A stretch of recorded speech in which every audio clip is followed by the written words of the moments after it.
Good morning. I guess I should turn the mic on. Good morning, and welcome to worship. This is odd.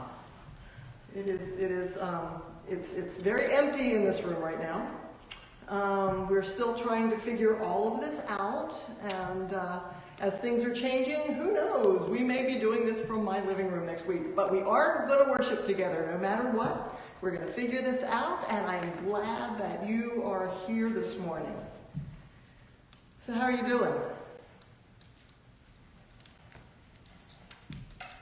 I miss you guys a lot, and I look forward to the day when we are all back in here together again. In the meantime, I have a couple of announcements. I have been approached by the Red Cross. They really are desperate for blood. They've asked us to do a blood drive. That should be scheduled early this coming week, so stay tuned for some more information about that. Also, stay tuned for a lot of things. Keep checking the webpage and the Facebook feed so we can continue to stay together in the midst of this. There is a Bible study this Wednesday night at 7. You can sign up for that on the website. Looks like the children will be gathering Wednesday afternoon and the youth on Sunday night, and it's all digital. And hey, if I can learn to use Zoom, you can too. All right, enough of that. Everybody take a deep breath. A really deep breath. Set aside your anxiety of the week. Set aside your questions. Set aside your worries just for now. Move into this present moment to be with God. Remember that you are in the presence of a loving God. And I invite you to rest in that during the prayer.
The grace of our Lord Jesus Christ, the love of God, and the communion of the Holy Spirit be with you all.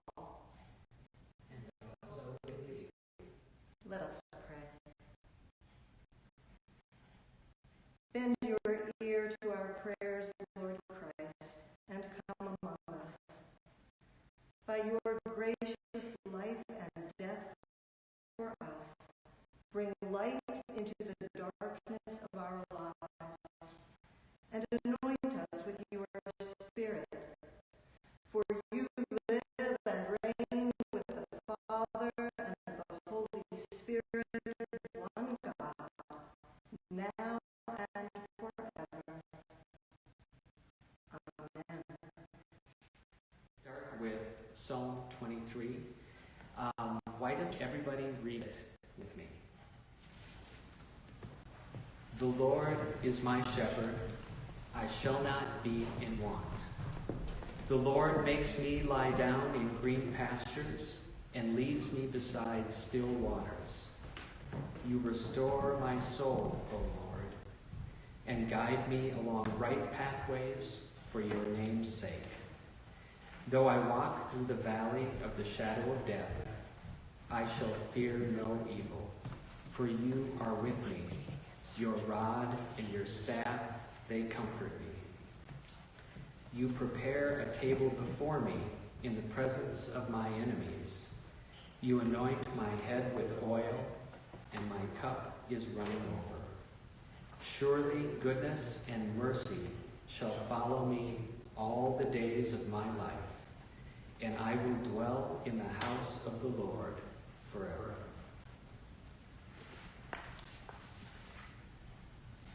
A reading from Ephesians.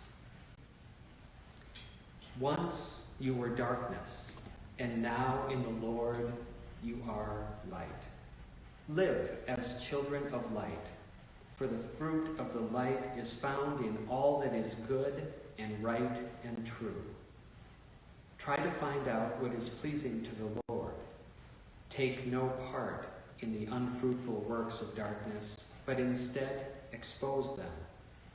For it is shameful even to mention what such people do secretly. But everything exposed by the light becomes visible, for everything that becomes visible is light. Therefore it says, "Sleeper, awake, rise from the dead, and Christ will shine on you." The word of the Lord. Thanks be to God.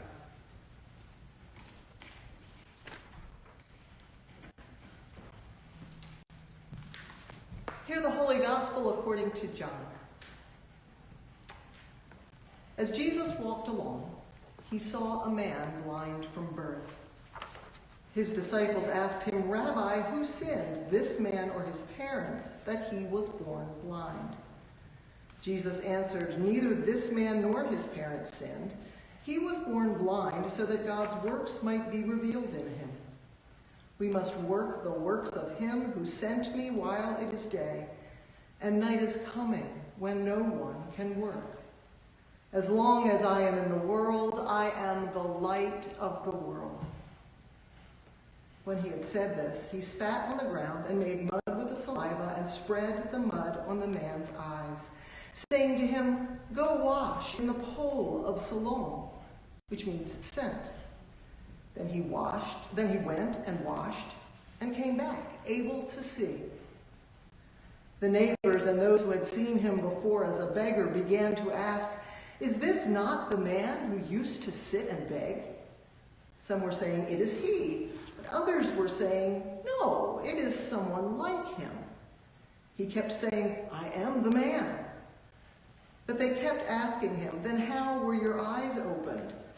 He answered, "The man called Jesus made mud, spread it on my eyes, and said to me, 'Go to Siloam and wash.'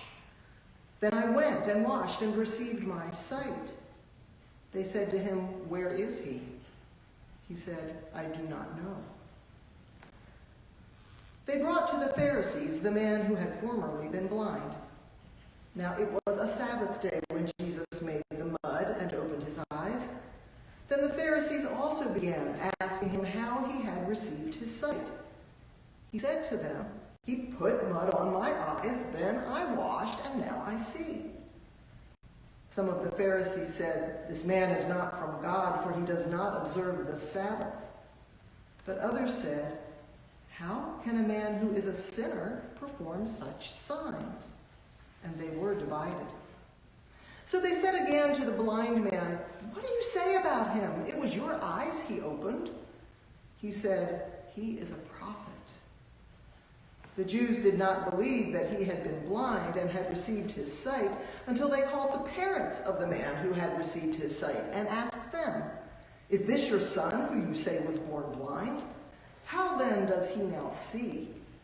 His parents answered, We know that this is our son and that he was born blind, but we do not know how it is that he now sees, nor do we know who opened his eyes.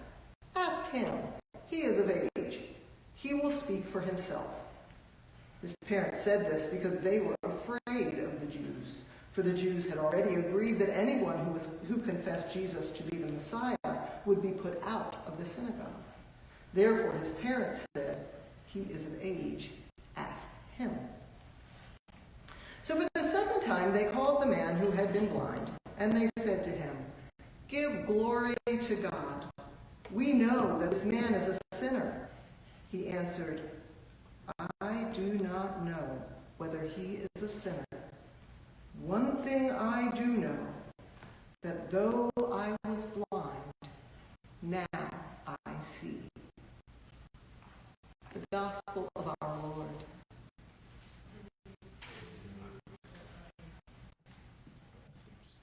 Okay then. So this is what I have nightmares about. I'm just going to tell you, we tested this 4 times. 4 times, 30 minutes at a time. It all worked beautifully. Of course it's not working now, but that's okay. We're hanging in there and we're going to make this happen. All right, it has been a week. It has definitely been a week. We are all trying to stay 6 feet apart. We are stocking up on paper products. 2 weeks ago, we were getting ready for the teachers' strike, and now I can hardly even remember that. By the end of last week, we were hearing about the virus and making major decisions, like closing the church, and I guarantee everybody was making major decisions about family and work without a lot of information or a lot of time to make them. I don't know about you, but by Saturday night, all I wanted to do was sit in a corner with a blanket over my head. I'll admit, right now, I'm kind of feeling that way. In a corner with a blanket over my head. This week we've been scrambling to keep up as schools closed and restaurants closed, and we've learned the vocabulary of social distancing and watched news feeds 24/7. I'm not saying any of these things to make you more anxious. I think we are definitely all anxious enough at this point. But Christians start with the truth. We start with confession. We start by facing the brokenness and the loss, the problems, and we look for God there. In the middle of the muck and messiness, we look for God there, because God is with us in it, through all of it. Though I walk through the valley of the shadow of death, you are with me. We look at the world as it really is, and we know that there is a loving presence that's holding us now and leading us through it. So knowing that God is with us, I invite you to take a moment and think about how your life and your world has changed in the past week.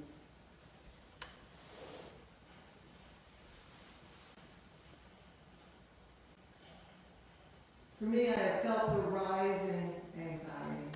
Everybody around me. I worry about my old family members. My daughter had to postpone her wedding, and that caused a lot of tears. And mostly I miss people. Talking to them, singing with them, praying with them, shaking their hands. We are separated for a time. But we don't do it alone. We're in a dark place, but God is with us and will help us find a way through the shadows. There is someone to take our hand and lead us through the shadows.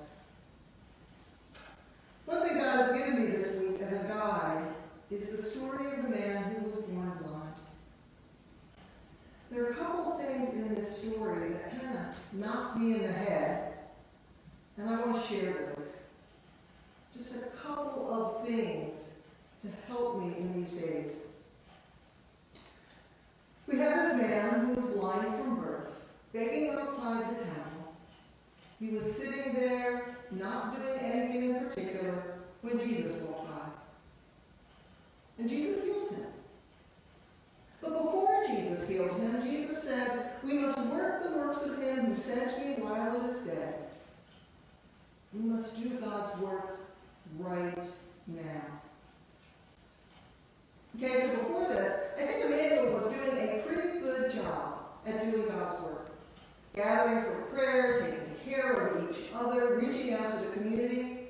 And suddenly it all got turned around. And we don't know what we're doing anymore, as is obvious by our technology this morning. Worship online? Don't know how. We're making it up as we go. Choir rehearsal online? Don't know how. Youth auction or visiting shut-ins? Don't know how. Suddenly I'm saying that an awful lot. I don't know how. As I suspect you are in your life and your work. But then I remember, Jesus doesn't say, go do God's work like you've always done it. He says, we, as in all of us, must work the works of God now. And the work of God doesn't change. The work of God is caring. It's using our skills for the sake of the community. It's making good choices. It's helping the vulnerable. How do we do that right now? Maybe it's calling people who are isolated. Maybe it's being more diligent in prayer.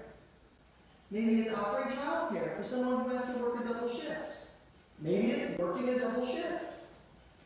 Maybe it's writing notes.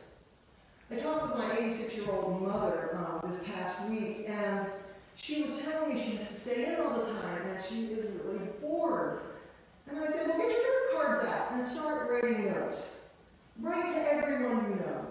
Write a note to your doctor, thanking her for the work she's doing now. Write a note to your granddaughter who's in the National Guard, or your grandson's teacher for having to learn to teach in a whole new way. I suspect anyone and everyone would love some support right now. We can all find a way to do that.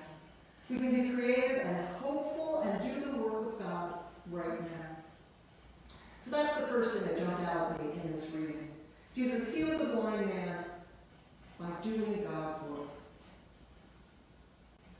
And then strangely, when this guy gets healed, everything falls apart. Suddenly everybody's yelling at him, throwing questions at him, accusing him. Eventually his parents turn their back on him, and he gets thrown out of the temple. His world is spinning out of control. And that's when this formerly blind man says that beautiful line, I don't know if this man is a sinner.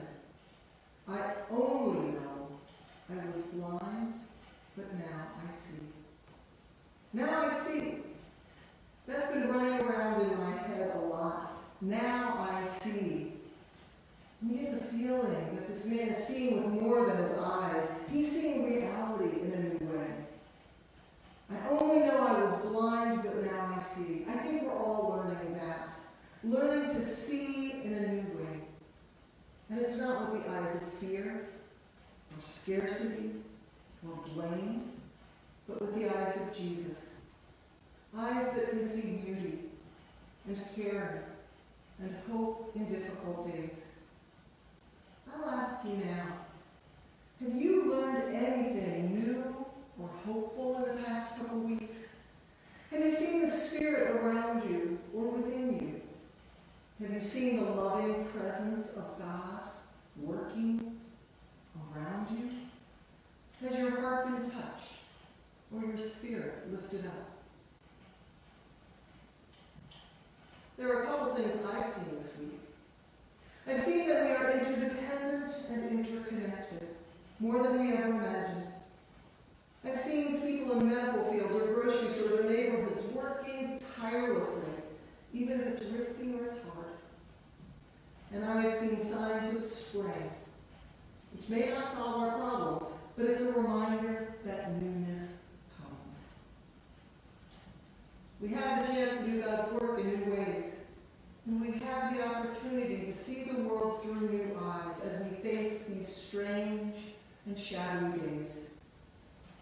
And we do these things, as I have said before, we do these things because we know we're not alone.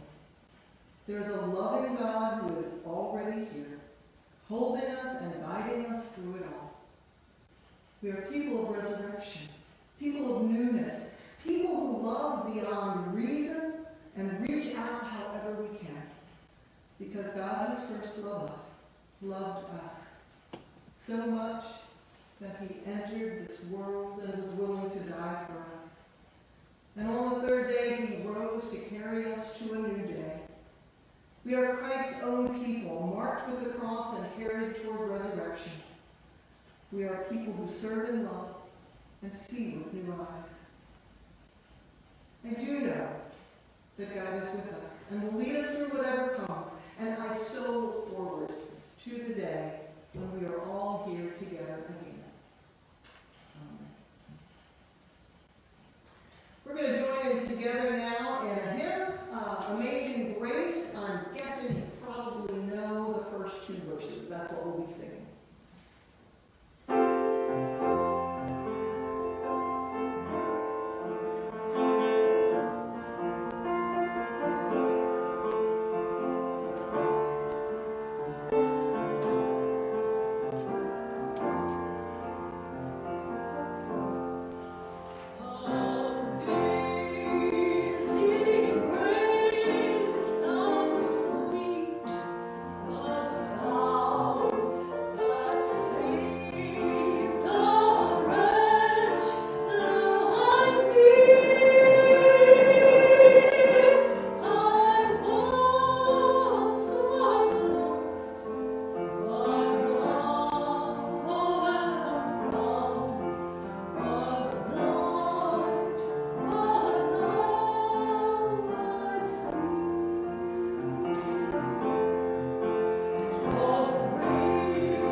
As we pray together, each petition will end with the words, "Hear us, O God," and I invite you to respond, "Your mercy is great." Let us pray. God of loving care, these days can be overwhelming. We don't know how to cope, how to face what may be next. Bring us peace. And bring peace to those who are living in fear for their families, their jobs, or their health. Bring relief to those with need for food or shelter. Bring protection to those most vulnerable. In this time of social distancing and lockdowns, remind us that we are still connected to each other and to you. Hear us, O God. Your mercy is great. God of loving care, guide healers around the world. Sustain them as they face an ever-growing need for their care. Watch over researchers, lab techs, medical transport workers, and all hospital workers. Keep them safe and give them strength. Hear us, O God. Your mercy is great. God of loving care, guide leaders as they try to make the best decisions in a constantly changing landscape. Bring them wisdom and understanding, good counsel and caring support. Give them insight so they can lead wisely and well for all your people. Hear us, O God. Your mercy is great. God of loving care, you come to help us even before we ask. Come quickly to all who seek prayer this day, especially Marjorie, John, Tim, Tom, Casey, Paul, Eunice, Matt, Sarah, Natalie, Craig, Nathan, Ricky, Andrea, Mike, and those we name before you now. Bring healing and wholeness for all who call on you. Hear us, O God. Your mercy is great. God of loving care, help us to be your body in this world. May we do your work now in our families, neighborhood, city, and world. Help us find new ways to look out for each other and act as your instruments in this alien world. Hear us, O God. Your mercy is great. According to your steadfast love, O God, hear these and all our prayers as we commend them to you, through Christ our Lord. Amen. The peace of Christ be with you all. And also with you. We are going to have a digital offering now. So, as Phil plays for us, if you can, I invite you to go open another window and go to ilcsp.org/give and make an offering for this day. We so appreciate being able to keep things going in this time.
And we join now together in the doxology.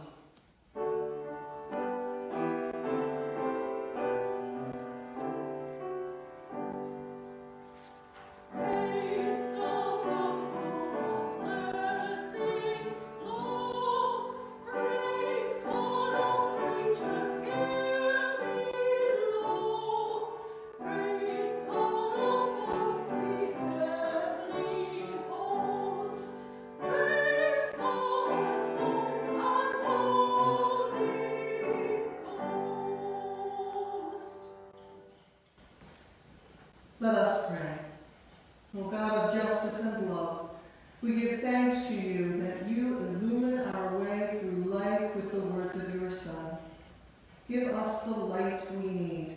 Awaken us to the needs of others, and at the end bring all the world to your feast. Through Jesus Christ, our Savior and Lord, to whom with you and the Holy Spirit be honor and glory forever. Amen. And now we join together in the prayer our Lord taught us. Our Father in heaven, hallowed be your name. Your kingdom come, your will be done, on earth as in heaven. Give us today our daily bread. Forgive us our sins, as we forgive those who sin against us. Save us from the time of trial, and deliver us from evil. For the kingdom, the power, and the glory are yours, now and forever. Amen. Now may the Lord bless you and keep you. The Lord's face shine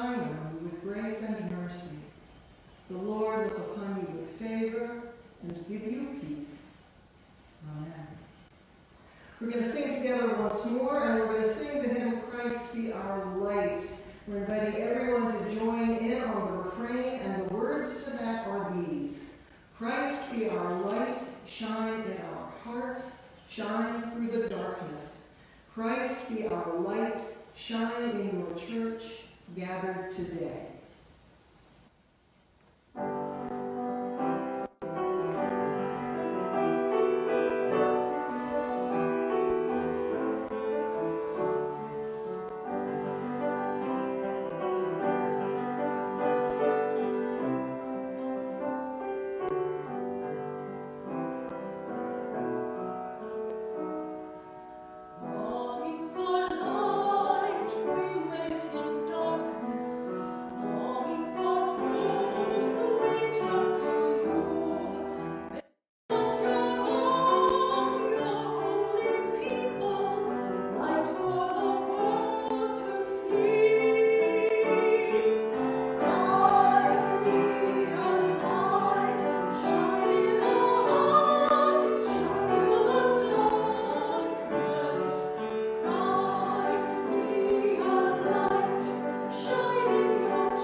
Go in peace. Christ is with you.